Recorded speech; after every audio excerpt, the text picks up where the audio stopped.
In a last-ditch attempt to try to prevent his campaign from completely collapsing, it appears that Jeb Bush has now ditched his glasses in an attempt to try to rebrand his look.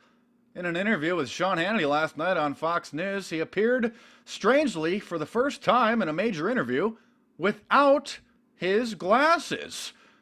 And then earlier this morning, back on the Fox News channel, here Jeb is talking again without his glasses.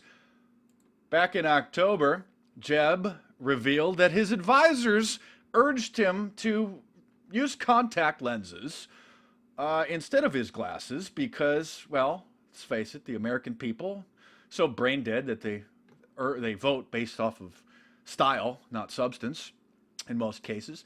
And so apparently the American people hate people with glasses, and there hasn't been a president that's worn glasses full time since Harry Truman. And Bush admits that his advisors told him to stop wearing his glasses, and he said, "I'm not going to take off my stinking glasses." But that was back in October.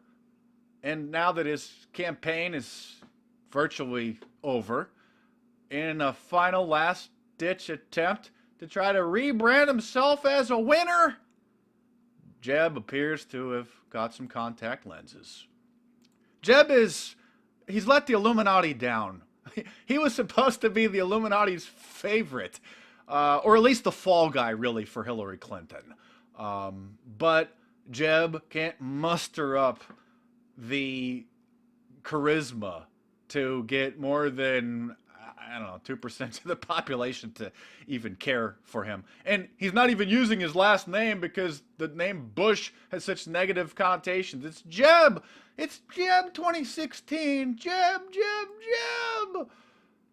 Jeb now with contact lenses. Subscribe to my YouTube channel if you're new. I will continue to break down the fraud that is rampant in the media. More videos coming soon.